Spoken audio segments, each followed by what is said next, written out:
الحمد لله وكفى وسلام على عباده الذين اصطفى لا سيما على سيد الرسل وخاتم الأنبياء وعلى آله وصحبه ومن بهديه مهتدى أما بعد فأعوذ بالله من الشيطان الرجيم بسم الله الرحمن الرحيم أولئك الذين امتحن الله قلوبهم للتقوى صدق اللہ العظیم۔ میرے محترم دوستوں اور بھائیوں، اللہ رب العالمین قرآن میں فرماتے ہیں وہی لوگ ہیں جن کے دلوں کو تقوی کے لیے اللہ نے جانچ لیا ہے اور ان کا امتحان لیا ہے۔ وہ لوگ کون تھے؟ وہ صحابہ کرام رضوان اللہ علیہم اجمعین تھے، جن کے دلوں کا اللہ نے امتحان لیا اور اس میں وہ لوگ کامیاب ہو گئے۔ لہم مغفرۃ و اجر عظیم، ان کے لیے مغفرت ہے اور بہت بڑا اجر ہے اللہ کے ہاں۔ تو میرے محترم دوستو، صحابہ کرام کے تقوی اور ان کی قربانیوں کی وجہ سے آج تک ہمیں یہ دین پہنچا ہے، اور آج ہم دین پر چل رہے ہیں۔ جو دین کی معلومات ہے آپ صلی اللہ علیہ وسلم سے جو انہوں نے سیکھا ہے، ہمیں امانت کے ذریعے سے، تقوی کے ذریعے سے، جرأت اور بہادری کے ذریعے سے ہم تک پہنچایا ہے۔ میرے محترم دوستو، صحابہ کرام کے تقوی، ان کے بارے میں اللہ تعالیٰ فرماتے ہیں اولئک هم المتقون، وہ پرہیزگار اور متقی تھے، اور اسی طرح وہ شجاع اور بہادر تھے۔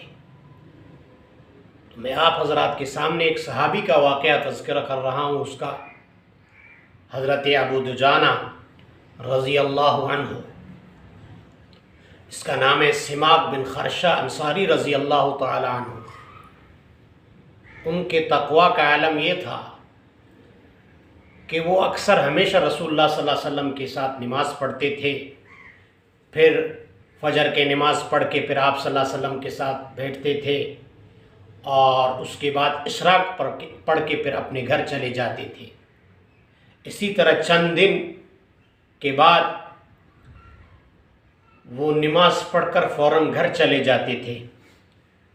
آپ صلی اللہ علیہ وسلم کا یہ عادت مبارکہ تھی، وہ جب بھی نماز پڑھاتے اس کے بعد پھر اپنے صحابہ کرام کے حال و احوال پوچھتے، ان سے خیریت دریافت کرتے، مختلف طریقے سے ان کے حال و احوال کرتے۔ تو اسی طرح انہوں نے دیکھا کہ ابو دجانہ رضی اللہ تعالیٰ عنہ فوراً اٹھ کر چلے جاتے ہیں، اس کی وجہ کیا ہے؟ تو ایک دن آپ صلی اللہ علیہ وسلم نے فرمایا آپ کیوں اٹھ کر چلے جاتے ہو، نماز پڑھ کے فوراً چلے جاتے ہو؟ انہوں نے عرض کیا یا رسول اللہ، میں نے شادی کی ہے اور پھر مجھے اللہ نے بچہ عطا کیا ہے، اب وہ بچہ اتنا قابل ہو گیا ہے وہ کھسک کر چل سکتا ہے، اور ہمارے پڑوس میں ایک یہودی رہتا ہے، ان کے گھر میں ایک درخت ہے کھجور کی، اور اس کا ایک ٹہنی ہمارے گھر کے طرف ہے، جب ہوا چلتی ہے تو اس سے کھجوریں گر جاتے ہیں، اور یہ میرا چھوٹا بچہ کھسک کر گھر میں چلتا ہے۔ تو ایک دن میں نے جا کے دیکھا کہ اس نے کھجور اٹھا کے اپنے منہ میں لیا ہے، تو پھر میں نے اس سے لیا اور واپس اس کے منہ سے نکالا، تاکہ ایسا نہ ہو کوئی مشتبہ چیز میرا بچہ کھائے۔ اب گرے پڑے چیز کو یہ الگ مسئلہ ہے کہ کوئی گرے چیز آپ کو مل جائے، اس کا مسئلہ کیا ہے وہ الگ ہے، لیکن یہاں صحابی کے تقوی کا عالم یہ ہے کہ وہ مشتبہ چیز کو اپنے بچے کے گلے سے، حلق سے اترنے نہیں دیتے۔ تو یہ تھے ان کے تقوی کا عالم۔ اور پھر فرمایا یا رسول اللہ اس لیے میں چلے جاتا ہوں تاکہ جا کے صبح فوراً اس گھر کا صفائی کرو سین کا، اور وہ کھجور کے جو کھجور گر جاتے ان کو اٹھا کر پھر میں یہودی کے اس گھر میں پھینکتا ہوں، ایسا نہ ہو پھر میرا بچہ کھسک کر گھر کے صحن میں گھومے اور پھر ان سے کھائے۔ یہ ان کے تقوی کا عالم تھا۔ اور ویسے اگر مسئلہ ہے کوئی چیز آپ کو پڑے مل جائے، اس کو 1 سال تک اپنے پاس رکھو، اگر اس کا مالک حتی المقدور آپ نے کوشش کیا اس کے باوجود آپ کو نہیں ملا پھر اس کو اس بندے کا ہو جس کا ہو اس کے طرف سے نیت کر کے خیرات کر لو، اپنے طرف سے نہیں۔ تو میرے محترم دوستو، یہ صحابہ کرام کے تقوی کا یہ عالم تھا، اور حضرت ابو دجانہ رضی اللہ تعالیٰ عنہ کا تقوی کا یہ عالم تھا کہ وہ یہ برداشت نہیں کرتے کہ کوئی مشتبہ چیز میرے بچے کے حلق سے اتر کر ان کے پیٹ میں چلا جائے۔ تو آپ خود سوچیں ان کے اپنے تقوی کا عالم کیا ہوگا۔ اس لیے اللہ نے فرمایا اولئک الذین امتحن اللہ قلوبہم للتقوی، وہی لوگ ہیں صحابہ کرام جن کے اللہ نے دلوں کا امتحان تقوی کے لیے لیا ہے، یعنی جانچ لیا ہے ان کے دلوں کو، اور اس میں وہ کامیاب ہو گئے ہیں۔ اور اسی طرح ان کے بہادری کے بارے میں فرماتے ہیں، حضرت انس رضی اللہ تعالیٰ عنہ فرماتے ہیں رسول اللہ صلی اللہ علیہ وسلم نے تلوار لے کر پوچھا غزوہ احد کے موقع پر، اس کا حق کون ادا کرے گا؟ تو کہتے چند لوگوں نے لے کر اس تلوار کو دیکھنے لگا۔ آپ صلی اللہ علیہ وسلم نے فرمایا میں نے دیکھنے کے لیے نہیں دیا ہے۔ تو فوراً حضرت ابو دجانہ آگے بڑھے اور انہوں نے وہ تلوار لیا اور اس سے مشرکین اور کفار کے سر پھاڑنے لگے۔ اسی طرح حضرت زبیر رضی اللہ تعالیٰ عنہ فرماتے ہیں آپ صلی اللہ علیہ وسلم نے فرمایا اس تلوار کو کون لے گا، اس کا حق کون ادا کرے گا؟ تو حضرت ابو دجانہ رضی اللہ تعالیٰ عنہ آگے بڑھے، یا رسول اللہ اس کا حق کیا ہے؟ آپ صلی اللہ علیہ وسلم نے فرمایا اس کو لے کر کافروں اور مشرکوں کو اس سے قتل کرو اور میدان جنگ سے نہ بھاگو، کسی کو ناحق اس سے قتل نہ کرو۔ کہتے اس نے وہ تلوار لیا اور کود پڑے اور ایسے کافروں کے سر پھاڑنے لگے۔ حضرت زبیر رضی اللہ تعالیٰ عنہ فرماتے ہیں ایک روایت میں کہ جب آپ صلی اللہ علیہ وسلم نے کہا اس تلوار کا حق کون ادا کرے گا، تو میں نے کہا میں یا رسول اللہ، آپ نے اعراض فرمایا۔ پھر میں نے کہا یا رسول اللہ، میں، آپ نے اعراض فرمایا۔ پھر حضرت ابو دجانہ رضی اللہ کو دیا۔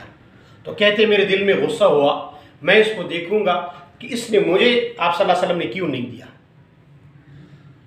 اور اسی طرح کہتے ہیں کہ میں نے سوچا میں آپ صلی اللہ علیہ وسلم کا ٹوپی کا بیٹا ہوں اور قریشی ہوں، اس کے باوجود آپ صلی اللہ علیہ وسلم نے ایک انصاری صحابی کو یہ تلوار دیا، مجھے کیوں نہیں دیا؟ اور اسی طرح کہتے میں نے اس کو دیکھا۔ اس کا یہ مطلب نہیں کہ آپ صلی اللہ علیہ وسلم کو حضرت زبیر رضی اللہ تعالیٰ عنہ پر اعتماد نہیں تھے۔ آپ صلی اللہ علیہ وسلم اللہ کے نبی تھے، انہوں نے یہ صلاحیت حضرت ابو دجانہ رضی اللہ عنہ میں اس وقت دیکھا کہ اس وقت اس کے اندر یہ صلاحیت ہے، اس تلوار کا حق ادا کرے گا۔ اور آپ صلی اللہ علیہ وسلم اللہ کے نبی تھے، ان پر اللہ وحی کرتے تھے، وہ نبوت کی نظر سے اس کو دیکھتا ہوگا اور اس کے اندر یہ صلاحیت دیکھی ہوگی، اس نے حضرت ابو دجانہ رضی اللہ عنہ کو یہ تلوار دیا۔ پھر کہتے ہیں وہ کود پڑا، ایک عورت ہندا کے پاس پہنچے تو اس کو قتل نہیں کیا۔ پھر میں نے دیکھا وہ مشرکوں کو قتل کر رہے ہیں، کسی کو مار رہے ہیں، کسی کا سر پھاڑ رہے ہیں۔ پھر میں نے اس سے پوچھا کہ آپ نے اس عورت کو کیوں قتل نہیں کیا؟ زبیر رضی اللہ تعالیٰ عنہ فرماتے ہیں تو انہوں نے عرض کیا کہ میں نے اس کو اس لیے قتل نہیں کیا کہ اس نے اپنے لیے مدد کے لیے لوگوں کو پکارا، کوئی اس کی مدد کے لیے نہیں آیا۔ تو میں نے سوچا جس تلوار کو آقا نامدار صلی اللہ علیہ وسلم نے مجھے دیا ہے، اس سے میں ایسے شخص کو قتل نہ کروں جو کسی کو اپنے مدد کے لیے بلائے اور کوئی اس کو مدد کے لیے نہ آئے۔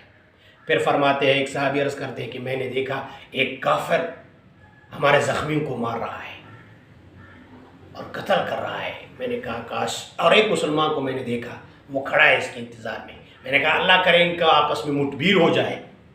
اسی دوران میں نے دیکھا وہ کافر گیا، اس مسلمان نے اس کا سر تن سے جدا کر دیا۔ میں نے دیکھا حضرت ابو دجانہ رضی اللہ تعالیٰ عنہ۔ تو ایسے بہادر، ایسے شجاع صحابی فرماتے ہیں، انصار فرماتے جب وہ جنگ کے میدان میں اترتے تو اپنے سر پر پٹی باندھتے تھے، سرخ پٹی باندھتے تھے، اور انصار کہتے کہ ہم کہتے تھے اب ابو دجانہ نے موت کی پٹی باندھ لیا ہے، اور باندھ کر پھر ایسے کافروں سے لڑتے اور ان کے سر پھاڑ دیتے تھے۔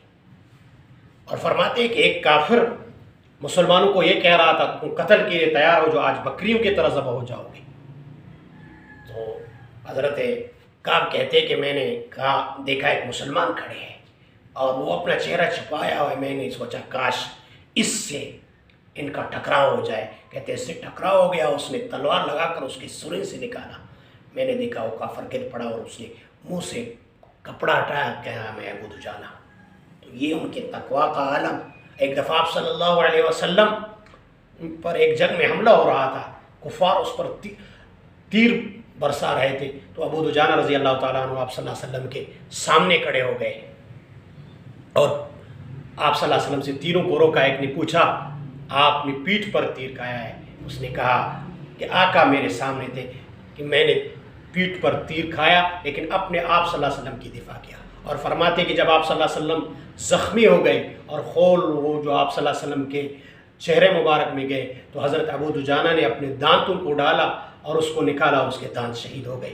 اور یہ سامنے والے دانت انسان کی خوبصورتی کی علامت ہوتے ہیں، لیکن اس نے اس کی بھی پرواہ نہیں کی، اپنے خوبصورتی کو آپ صلی اللہ علیہ وسلم پر قربان کیا، اپنے جان کو آپ صلی اللہ علیہ وسلم پر قربان کیا۔